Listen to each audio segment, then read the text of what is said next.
Tony lighting the way.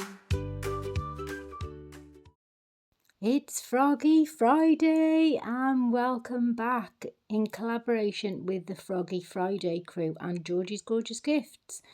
So I'm going to jump straight into it. So you've seen there mixing my resin, using my Astoyo electric mixer and then using my Resiners debubbling machine.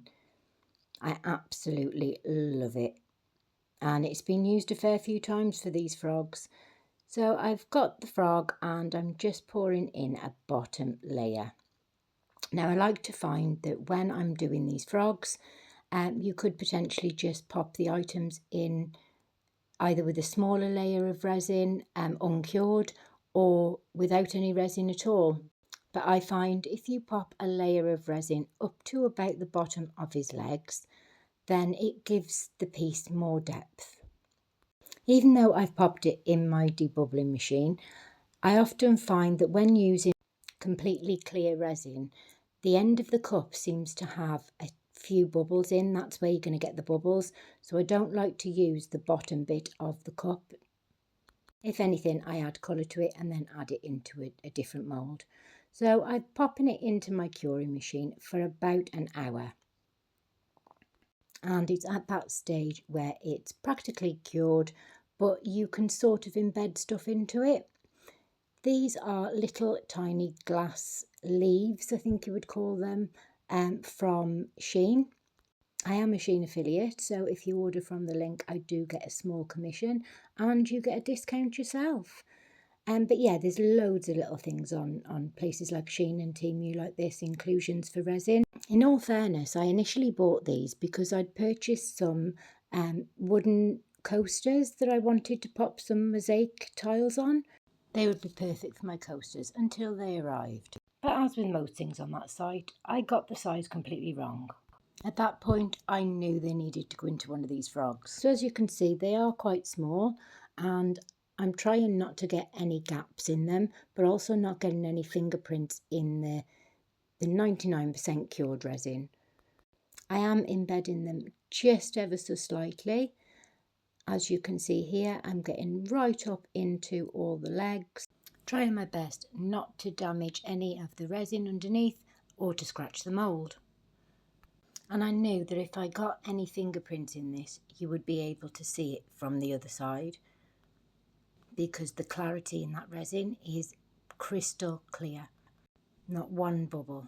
I am using Craft Resin's 1:1 ratio resin, which is my go-to resin. And I use this about 90% of the time. Now this did take a while, so I'm going to pop you on hyperspeed and leave you with some music. Froggy Friday, let's create. Jump on in, don't hesitate. Georgie's gorgeous gifts on display. Run by Tony lighting the way. They got beauties and tiny toes, swampy kings and pond sideshows. Artists painting frogs so bright, a ribbit revolution in the spotlight. Brushes swirl, the magic flows. Where it ends, no one knows. Now it's at this point, while I'm just finishing this off, that I'd like to take the opportunity to mention the Froggy Friday crew, which is Lisa, Girl in the Garage, you've got Gert Creates, Lula at Nerd Goblin Art, Karen at the Dragon's Cave, and Tim Watkins, the Bass Resonator, along with many, many other fabulous artists. There's always lots to enjoy, all different types of crafts, not just resin, so hop over, take a look. Honestly, that pun wasn't intended. Now this is completely covered. There's a full layer all the way along his body. So I'm going to mix some more resin up with my Astoyo mixer and we're going to just cover this up to, I'd say, halfway up his legs with another layer of clear resin. Now here I could have just gone in with my colour, but I wanted to add that extra dimension to it by adding this extra layer of resin.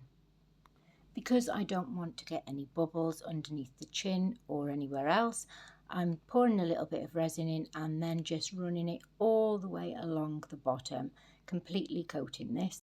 I wanted to make sure that all the resin was in all the grooves of these little tiny leaves. making sure I get right underneath his chin because that seems to be the problem areas. After looking at it for a while, I thought, no, the legs defo need a little bit of colour. So I popped some of these glass pieces into the legs. And it just so happened that they were the exact right size for what I needed, just to fit into his little tiny legs. I am being careful not to scratch my mould. So after I'd popped in these little glass pieces into each of the legs, I poured the rest of my resin into this piece. Now, like I say, I did want some detail in the legs, so I tried to just pop a little bit of extra resin in the legs, not in the toes, just on top of these little glass pieces. Now, I knew that the resin would run back down into the stomach, but I just wanted just a little coating so that it had a clear layer on and the colour wasn't going to overrun the pieces in the leg. So after giving it a bit of a poke about to pop any bubbles, I then popped it back in the curing machine for the second time today. But it looks stunning already. So I was umming and ahhing what background colour to do this, whether I was going to go dark or whether I was going to go light.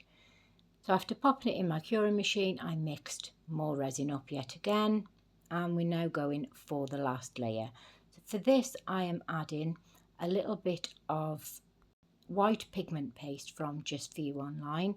Now, I don't know whether Apex still do this pigment paste because Just For You Online went out of business, but just before they did, I sort of stocked up and bought 3 or 4 tubs of this white. I absolutely love it. So I'm just popping a little bit on my stick and giving it a good mix. Now, I don't know why I didn't do it this time, but usually whenever I'm using pigment paste, particularly white, I like to mix up my resin and make sure it's mixed in thoroughly, then take my stick out, give it a wipe with a baby wipe, and then give it a good mix again, because you're never going to get all that pigment off the end of the stick. And you can see here that I really should have done what I usually do, because even though I'm giving it a real good mix, there is some unmixed pigment paste on the top of this piece when I pour it. Like I say, I know these things. I mean, look how much paste is still left on the end of that stick, and that's after real-time mixing. And that's another mistake people make, is wiping that stick on the edge of your cup, because now that is unmixed pigment paste. I don't know whether you can see it on camera, but you can see where it's not quite mixed up, so I have to give it a bit of a mix in the frog. So I am making sure that this is going right underneath the chin, because like I say, it's the chin and the toes that are the problem areas with these frogs. Now, it always takes me ages to do these feet because I like to make sure that there's plenty of resin in there, and then get a dotting tool or pair of tweezers. I know you shouldn't really use tweezers, just to get into the little balls of them feet, because if you're going to get air bubbles, again, that's where you're going to get them. Now, the other thing to be careful of when working with things that are curved in any way, so things like these frogs or skulls, is that whatever you put into the resin, if you put it directly into it, it's going to magnify. And depending what it is you're putting in as to whether it distorts the piece. Now, if you was to pop, say, a bug, a fly of some sort inside a sphere, it magnifies incredibly and sometimes can look all distorted. So that's another reason why I like to put a clear base onto these frogs before I do anything with them. You'll see a lot of that in the future frogs. I am trying to come up with names for each of my frogs, so any suggestions would be welcome. What would you name this frog? So again, before I pop this into my curing machine, I'd like to take this opportunity to thank everybody who supports my channel in any way, shape or form. There is a link to buy me a coffee if you're enjoying my content, as I do fund everything myself. But the best thing you can do for a channel like mine that's a small is watch the video to the end. Like and subscribe if you can, because it's completely free. So this is now finally ready to go into the curing machine one last time. So I popped it in for about an hour and 40 minutes and it is now fully cured. So it's time to demould. Now again, from the last few frogs that I've demoulded, I am really careful to pull the toes out first, because if it's going to break, it's going to be on them toes, and so far I haven't had one that broke. She says as she completely jinxes it. No, this one, there were no frogs harmed in the making of this video. So yeah, they take a while to demould because I am really careful. I'm a bit paranoid about breaking them little toes. So I'll just speed this bit up for you. But yeah, I pull the toes out and then I pull it over the back legs and then over his head. And it should pop out relatively easy. You can see me struggling a bit with this one, to be honest. But yeah, finally managed to get it out of the mould. And over that last toe. And there he is. I absolutely love him. But I couldn't leave him like that. So I'm going to finish her off, or him off, her off. So I'm going to use some of these false eyelashes that I raided from my daughter's eyelash stash, much to her disgust. But like I said to her, when are you going to ever wear glow-in-the-dark eyelashes? So she made me promise I wouldn't use the black ones, so I'm going to use the coloured ones. But first of all, I'm going to finish off his eyes. Now to do this, I'm just using some white permanent marker. These come in a set of 5 from Temu, I think. And I'm just going in and covering the whole groove where his eye is. So my plan is to do these white with a little black dot. I've been looking up frogs' eyes. They're red, yellow, all sorts. So we're going to be doing some different eyes on various frogs. I'm doing that to both. And then, like I say, allowing this to dry, popping a second coat on, and then popping little black dots in for the centre of the eyeball. Now, I normally use little micro brushes and I buy them in packs of 200, but I must have used them all, so I'm going to have to use these little cotton wool buds to try and clean it up where I've gone underneath the groove. And then I have dropped a little bit of isopropyl alcohol onto this, just so that it cleans it up, but it's not quite getting into them grooves, so I do end up using my nail to scratch it off. So I'm just finishing off the other eye and giving it a second coat, and then we're going to choose the eyelashes. So I decided to use the green ones for this, so I'm using about 5 on each eye, and then I'm using a blue one just on the end, just to add that little bit more detail. So here I am just picking them all off, making it easier to pop them on rather than having to do it with the tweezers full of UV resin. Then I needed something to pop a little bit of resin in, and I bring out my trusty cake tins. See, second video, and I've managed to use them in both. So I'm just popping a little bit of UV resin into this little cake tin, and then the idea is to dip the eyelashes into the UV resin and try and stick them on this frog. So now the white bit's dry, I'm just popping the little black dot into the middle. And I do pop a little bit of UV resin onto these eyes as well, just to seal that marker pen in. So I'm just getting my tweezers, picking one up at a time, dipping into the UV resin and then sticking them onto these frogs' eyes.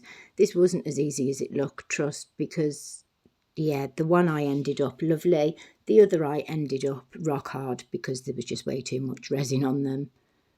Let me know in the comment if you'd have just left it alone, but we still need to find a name for her, so any suggestions, drop them in the comments. I mean, we could really have some fun with this. I'm thinking Lilybit Padmore, as in lily pad, or something simple like, I don't know, Mrs. Hopper. So I thought my little lamp would be better for this because I'm sticking them on individually and then curing them one by one. So I will put this on fast forward for you, But first of all, I just want to show you this little lamp. So this was off Shein. So you've got this part here. It is rechargeable, so that dims. It also flashes, but then it's also got that little tiny one on the front to cure the little tiny pieces. Like I say, it's rechargeable, it stands up, it's really, really handy, and it was relatively cheap. I will pop the link in below. But yeah, it's really handy. So back to sticking on these eyelashes. Like I say, I'm going to speed this one up for you because it did take a while. Yeah, so enjoy some more music and then stick around for some glamour photos. Paint them spotted, paint them sleek. Some are bold, some unique. Every frog a masterpiece. Ribbit, ribbit, let's unleash.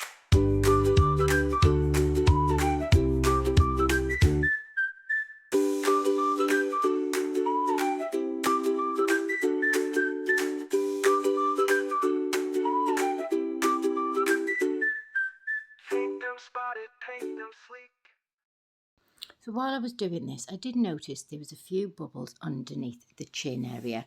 So I decided to pop some UV resin in that, just with the end of my tweezers. Like I say, normally I would use a micro brush for this, but I don't seem to have any left. I will give it just a bit of a rub down so that you can't see where the join is.